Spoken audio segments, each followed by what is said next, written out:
Hey, my creative friends. My name is Shannon from shannonstudio.com.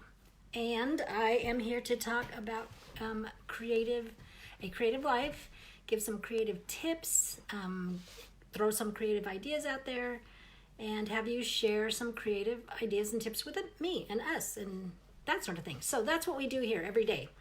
So this morning I live in Sweden now for a little while. I've lived in Sweden. I'm going to live here a little while longer. So I share a little bit about Sweden and just to kind of share what I'm doing creatively. So today, Joseph did a little game for us.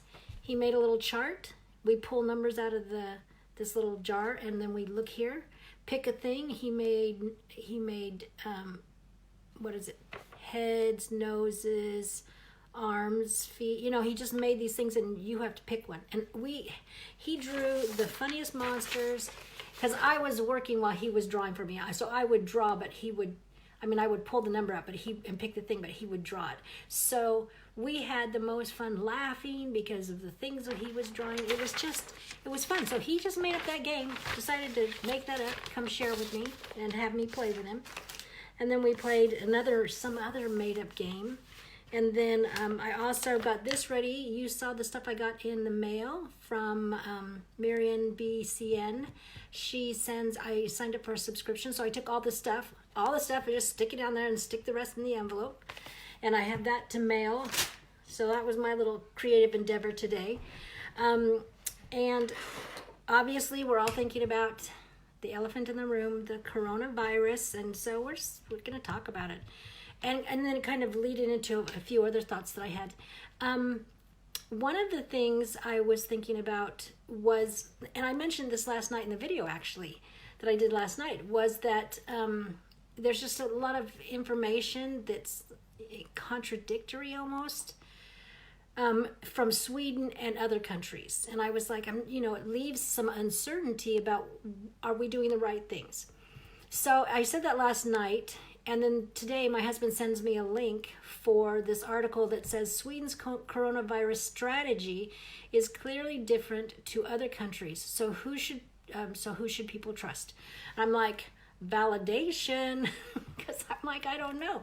So she went on and she wrote this article, and I didn't write her name down here. She wrote this article, and she talked about how the Swedish people look at it. And I'm not sure if she is exactly Swedish, but she knows the culture enough that she knows America. So she has some kind of ties with both. So she's kind of familiar. But she says that the Swedish people have this thing called, and I know I'm not saying it right, it's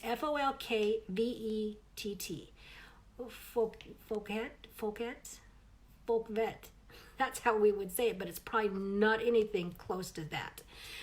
She says it means to the Swedish people the moral sense that every person is expected to have without being taught. So it's the moral sense that every person is expected to have without being taught, and a word every Swede will instinctively recognize as being very, very bad if you do not have it. So it made me think almost like the word maternal. Like everybody thinks women are just going to be maternal because they have a baby, and so they don't teach how to be maternal, and that's problematic. And I know because I wasn't very maternal to begin with, and so I had to learn how to go through that process. And so the idea that anybody would come with any sense, or like a group of people would all have this sense of what this Folkvett is beyond me, why they would think that, and that they would just know it without being taught. So that was such an interesting thing. And then she said, when the recommendations are open to interpretation, how do you know when you or someone else has crossed an invisible line? It's like, how do you know? It's up in the air, and it's difficult. That looked like my Alan's watching. I don't see any names pop up, so I don't know for sure, but that looked like a little thumbs up from him.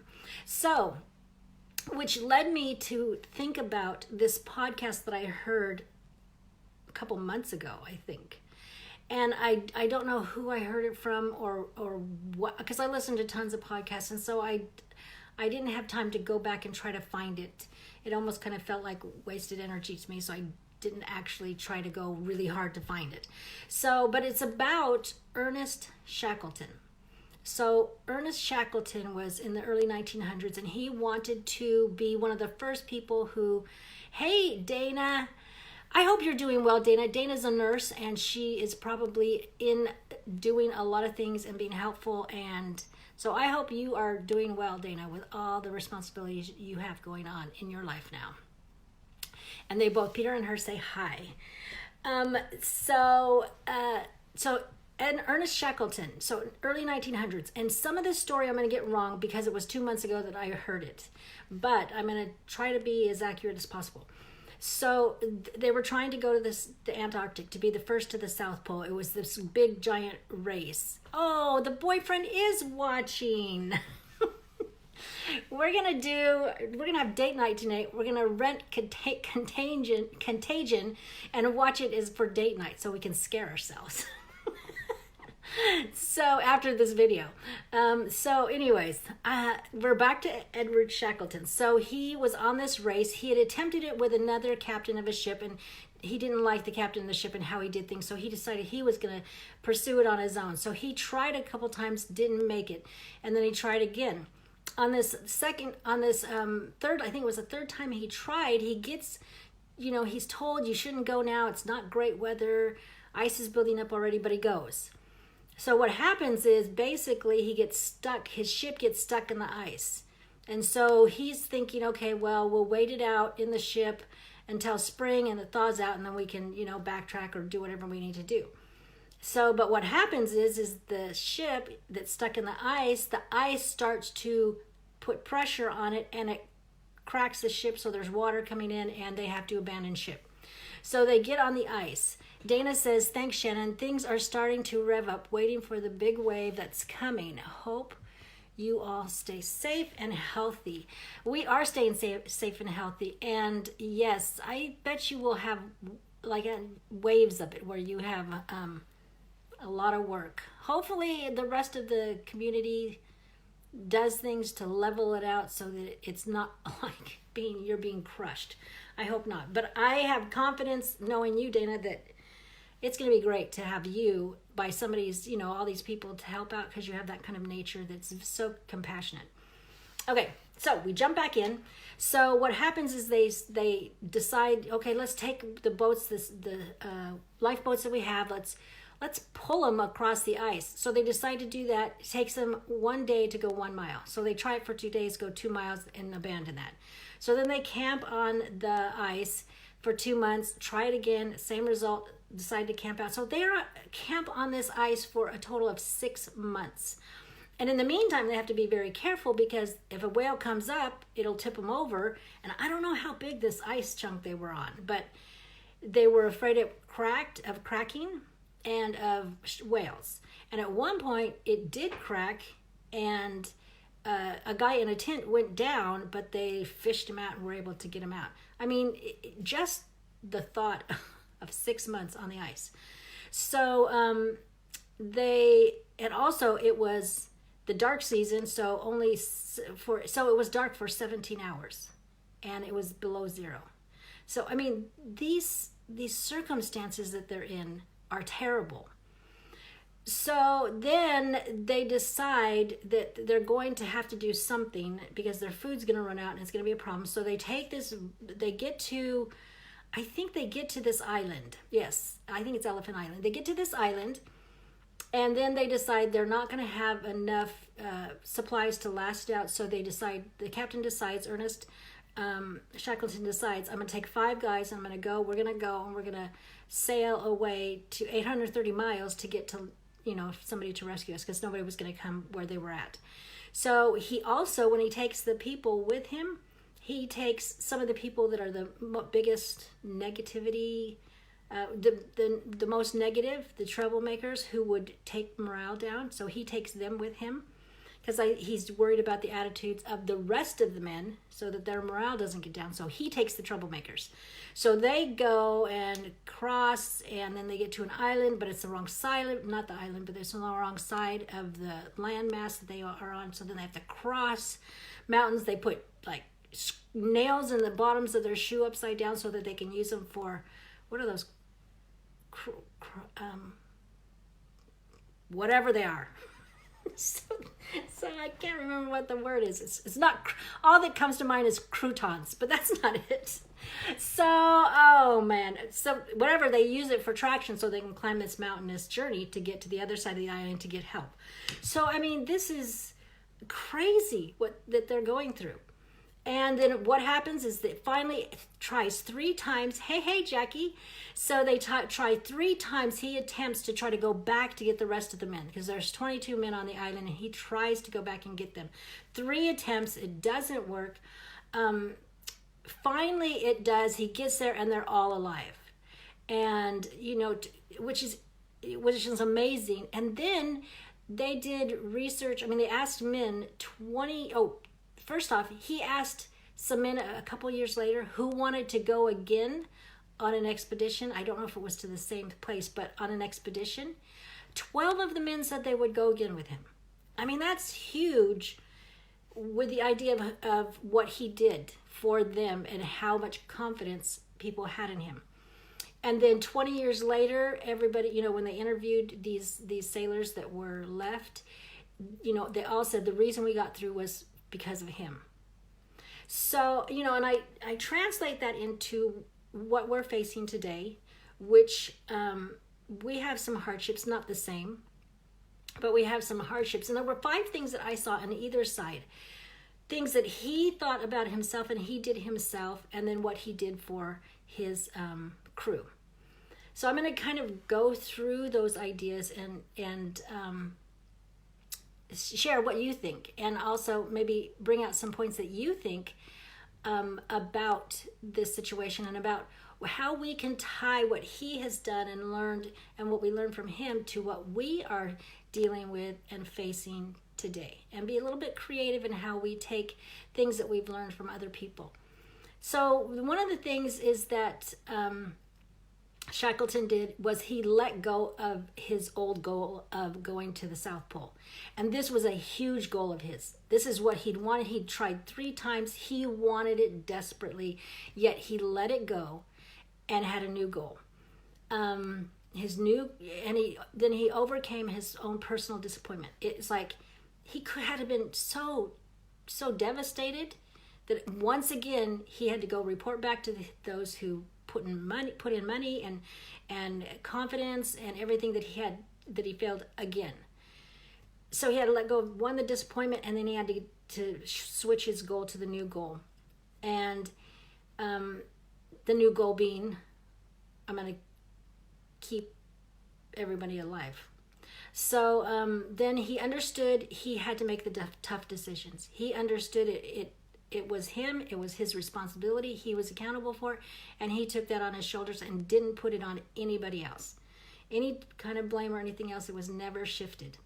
4, he all of a sudden, when he had the new goal, had a singular driving purpose. He had one purpose, and that one purpose was to return the men alive.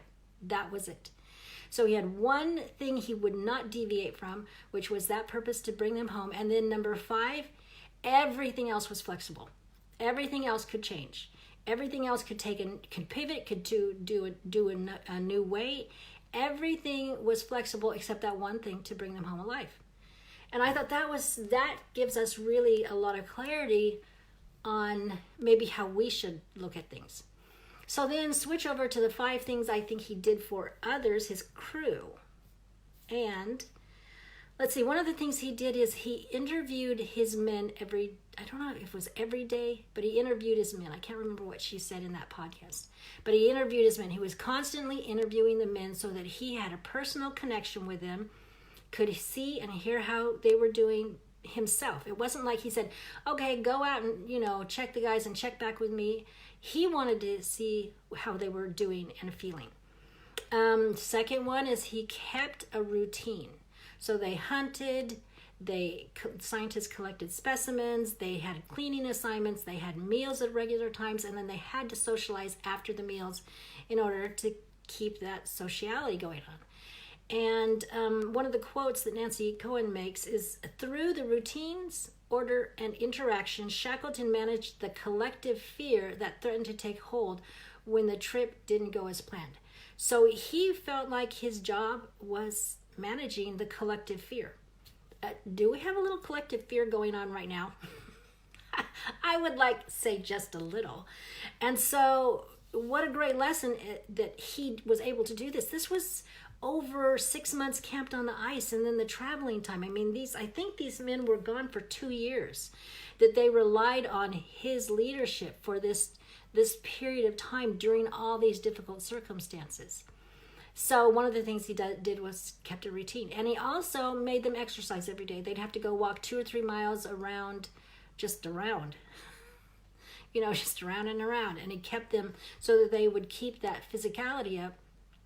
One, I'm sure, so that they could meet the future needs physically, but then also what it does for us physically. He might not have known all those things.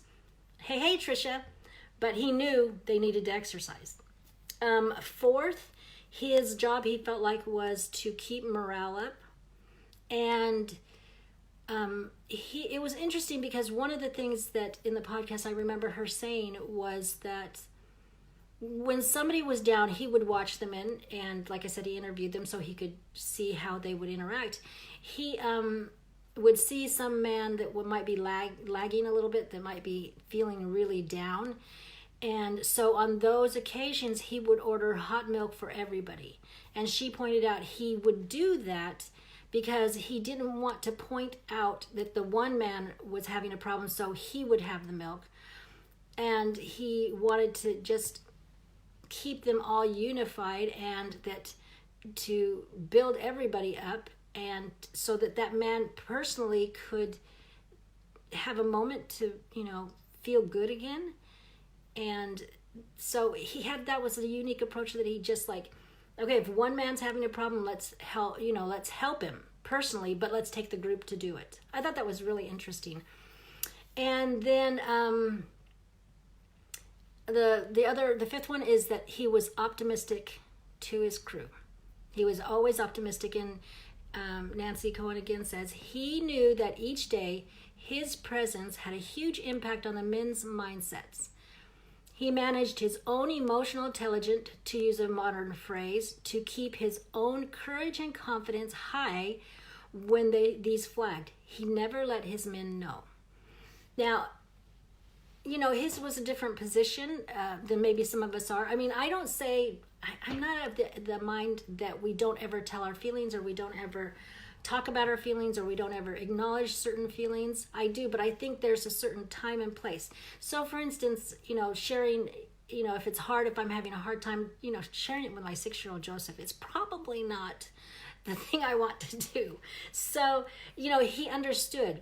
He was the leader. He needed to put across confidence and courage so that his men could basically feed off that, and that he could sustain his men by doing that.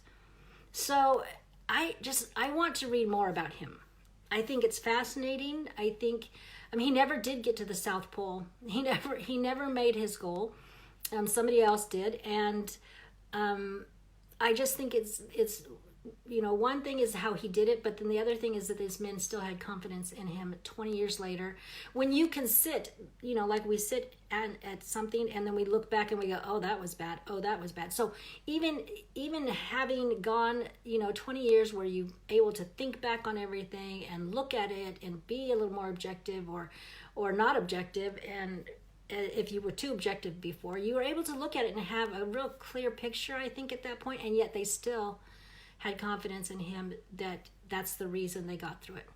So I just thought I would share that, because I just felt like he had a lot of things that we can take in the situation we're in, and obviously take it how you want it. Be creative with the information and see if anything fits or not fits. Share your thoughts about him, or if you know more about him, because I haven't really studied him that well to know that much. So if you know something else about him, share that.